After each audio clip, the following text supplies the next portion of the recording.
హైదరాబాద్లో దర్శకుడు రామ్ గోపాల్ వర్మ ఇంటి ముందు హై డ్రామా నడుస్తోంది. వర్మ ఇంటి ముందు ప్రకాశం జిల్లా మద్దిపాడు పోలీసులు వెయిట్ చేస్తున్నారు. అయితే వర్మ మాత్రం ఎక్కడికో వెళ్ళిపోయారు. ఆయన ఫోన్లో స్విచ్ ఆఫ్ వస్తున్నాయి. ఇప్పటికీ 2 సార్లు పోలీసు విచారణకు డుమ్మా కొట్టారు వర్మ. ఈరోజు విచారణకు రాకపోతే వర్మను అరెస్ట్ చేస్తారని భయపడుతున్నారు. ఆయన లాయర్ మాత్రం వర్మ స్కెడ్యూల్ బిజీగా ఉందని వర్చువల్ విచారణకైతే రెడీ అన్నారు.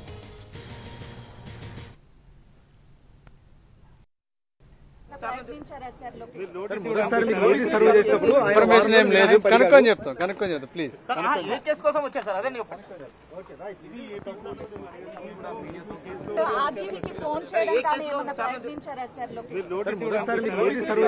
ఇన్ఫర్మేషన్ ఏం లేదు, కనుక్కొని చెప్తాం ప్లీజ్. వర్చువల్ మోడ్ ఇప్పుడు బిఎన్ఎస్ ప్రకారము ఈవెన్ సుప్రీంకోర్టు అండ్ మిగతా కోర్ట్స్ హై కోర్ట్స్ కూడా చాలా వరకు వర్చువల్ రికార్డింగ్ అనేది కామన్ గా కోరుకుంటుంది. కాబట్టి ఇప్పుడు ప్రెజెన్స్ ఉన్నారనుకోండి, మేము చెప్పింది రాసుకుంటాం, దాంట్లో ఎంతవరకు నిజం ఎంతవరకు అబద్ధం అనేది కూడా వాళ్ళకు కూడా తెలియపోవచ్చు.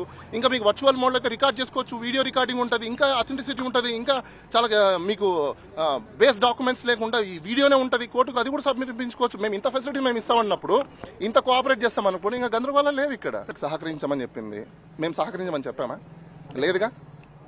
ఇప్పుడు ఫిజికల్ గా ఉన్నప్పుడు ఏదైతే ప్రశ్నలు వేస్తారో వీడియో కాన్ఫరెన్స్ లో అవే కదా ప్రశ్నలు వేస్తారు. దానికంటే మించి ఏమైనా వేస్తారా? లేకపోతే ఇంటర్నేషనల్ నుంచి ఏమైనా కొత్త క్వశ్చన్స్ ఏమైనా తీసుకొస్తారా? ఆ నోటీస్ లో మేమైతే ఈ ఫెసిలిటీస్ అని మేము కోరుకున్నాము, రాలేకపోతున్నాము. కాబట్టి మాకు కొన్ని డేట్స్ అయితే ఇవ్వండి అని చెప్పేసి అని వేరే డేట్స్ మేము కోరడం జరిగింది. ఆయన బిజీగా ఉన్నారండి, ప్రాజెక్ట్స్ లలో బిజీగా. ఎవరు ఏం తీసుకున్నా ఇందులో అరెస్ట్ చేసేంత అఫెన్సెస్ కావు, దీంట్లో అరెస్ట్ చేయడానికి లేదు. ఫస్ట్ పాయింట్, వాళ్ళు ప్రొసీజర్ ఫాలో అయినా కూడా మీకు ఈవెన్ కోర్టులో ప్రొడ్యూస్ చేయాలన్నా కూడా ఎందుకు అరెస్ట్ చేస్తున్నారు అని ఆన్సర్ చెప్పాలి. వాళ్ళు ఎప్పుడు అరెస్ట్ చేస్తారు? జనరల్గా మీరే చెప్పండి. కోఆపరేట్ చేయనప్పుడు, అవునా? ఒక లీగల్ గా నోటీస్ పంపించినప్పుడు అది కోఆపరేట్ చేయకపోవడమా, కోఆపరేట్ చేయకుండా ఉండడమా?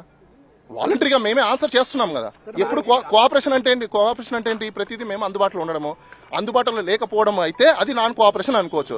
When we are cooperation then very matter of arrest. చాలా సింపుల్ కేసులు అండి అవి.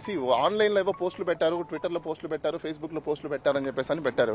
అసలు ఏం పోస్టులు ఏంటి అనేది మాకు ఓన్లీ ఇంకో విషయం నేను ప్రజలందరికీ చెప్పాలనుకుంటున్నాను కూడా, ఏదైనా నోటీస్ వచ్చినప్పుడు దానికి ఎన్క్లోజర్ కంపల్సరీగా పెట్టాలి. ఎవరు ఏం తీసుకున్నా ఇందులో అరెస్ట్ చేసేంత అఫెన్సెస్ కావు, దీంట్లో అరెస్ట్ తీసుకునే అవకాశం కూడా కనిపిస్తుంది. ఎందుకంటే ఇప్పటికే కేసు కూడా